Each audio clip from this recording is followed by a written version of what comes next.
আসসালামু আলাইকুম, আমি শিউলি বলছি। চলে আসলাম নতুন আরেকটি ভিডিও নিয়ে। এটা হচ্ছে নাম কি বলেন তো? আমরা তো ছোটোবেলায় বলতাম বাইত্যের শাক, কে বলে বৈত্যার শাক, এক একজন এক একটা নাম বলে। যাই হোক, আমরা ছোটোবেলায় বেত্তের শাক বলেই চিনি।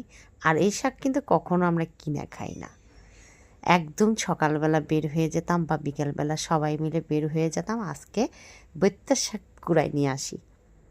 যাই হোক, এই শাক কুড়াতে সবাই চলে যেতাম, যে একদম বাড়িতে আশপাশে তখন আমাদের হচ্ছে পেঁয়াজ লাগাতো, বা হচ্ছে অনেকের হচ্ছে ভুট্টা আর ধান না, সরি, আর এটা হচ্ছে গম, গমের মধ্যে এগুলো অনেক হতো। সেখান থেকে আমরা বসে বসে সুন্দর করে উঠায় নিয়ে আসতাম। আর ওখান থেকে কিন্তু একবারে বেছে নিয়ে আসতাম, অনেক সময় বেছে নিয়ে আসতাম না। যাই হোক, এগুলো অনেক উঠাতাম, কে কতটা উঠাবে এই প্ল্যানে থাকতাম। আর মানে বাড়ির চাচাতো বোন ছিল, ওরা আর আমরা মিলে দেখতাম যে কার কতটুকু হয়েছে। এটাই একটা মানে কম্পিটিশন তৈরি করতাম, মানে পাল্লাপাল্লি দিয়ে যেভাবে হয়তো উঠাতে হয় এইভাবে করলে কিন্তু অতি দ্রুত এগুলো উঠে যেত।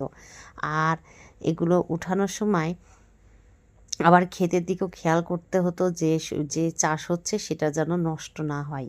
ওই দিকেও খেয়াল রেখে সাবধানতা অবলম্বন করেই এই শাকগুলো উঠায় আমরা নিয়ে আসতাম।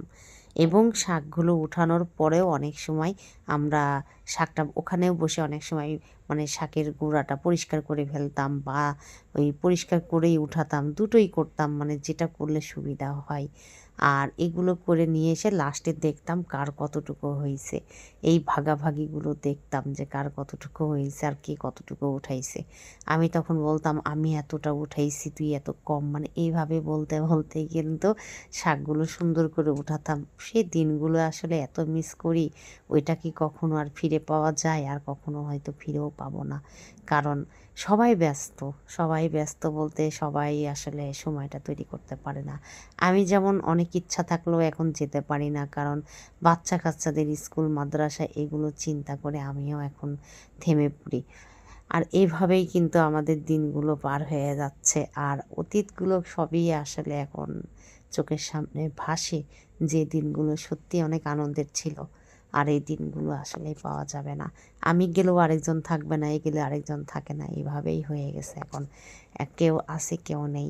যাই হোক, আমার শাক ভাজিটা একদমই রেডি হয়ে গেছে। আমি সব বাগার দিয়ে করে সব কিছুই করে ফেললাম। আর শাক ভাজি কিন্তু এমনি ভাজলেও ভালো লাগে, পেঁয়াজের কালি বা আলু যেটা দিয়ে ভাবেন না কেন, সিম আলু দিয়েও ভালো লাগে, এমনিও ভালো লাগে, সব রকমই ভালো লাগে। এটা আমার মনে হয় কি আল্লাহর দান।